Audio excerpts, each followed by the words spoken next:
In 1893, a 12-year-old German boy named Hans Wilsdorf faced a heartbreaking tragedy.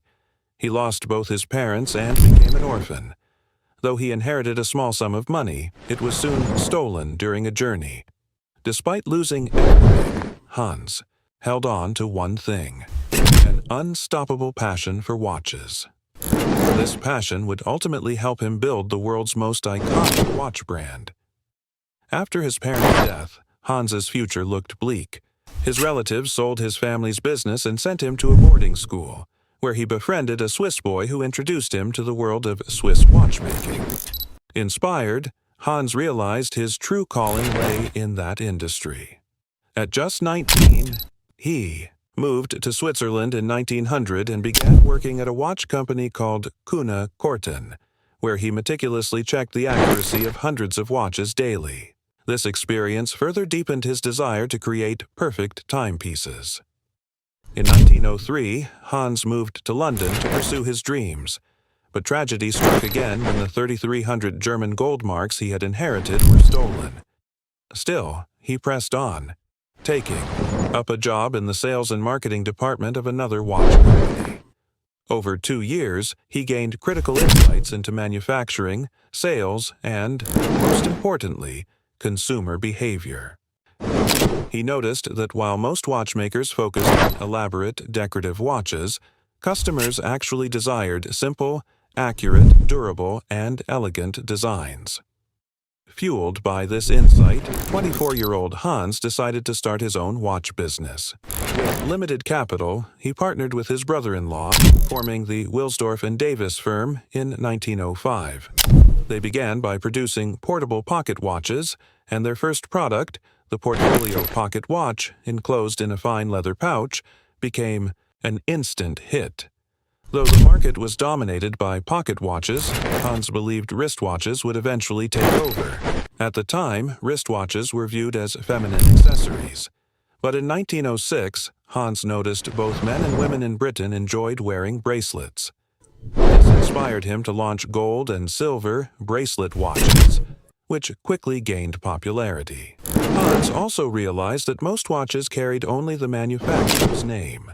He wanted a unique global brand name, short, easy to pronounce in any language, and perfectly suited to a watch dial. After experimenting with over 100 names, he coined Rolex and trademarked it in 1908. Today, wristwatches enhance not only our sense of time, but also our personal style. But even the best watch can't boost your confidence if your teeth are misaligned. Traditional metal braces are often painful, unattractive, and restrictive. That's why Toothsy offers invisible aligners, a comfortable, discreet solution that straightens teeth in just 6 to 12 months. With the Toothsy app, you can book a free 3D scan at home or visit a Toothsy Experience Center. Within days, your custom aligners arrive in a cute red box.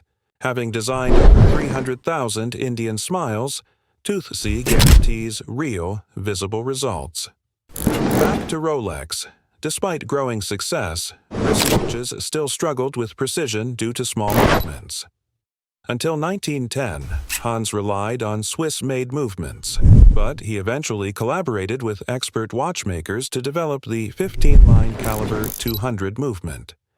This became the first wristwatch movement to earn a Swiss chronometer certificate, significantly elevating Rolex's reputation. By 1914, the company had expanded to multiple offices with a team of 60.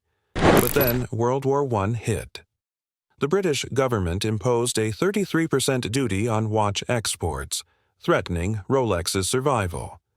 Hans relocated operations to Switzerland and officially rebranded the company as Rolex Watch Comber Limited. While the war crashed the luxury watch market, Hans saw an opportunity. Soldiers needed wristwatches on the battlefield. Pocket watches were impractical.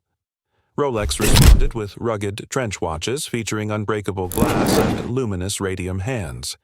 These watches helped Rolex thrive, even during wartime. After the war, wristwatches surged in popularity. Returning soldiers were admired, and civilians began emulating their style, especially wearing wristwatches. Hans had predicted correctly. Wristwatches soon replaced pocket watches. However, one issue remained. They weren't resistant to dust or water, compromising their accuracy.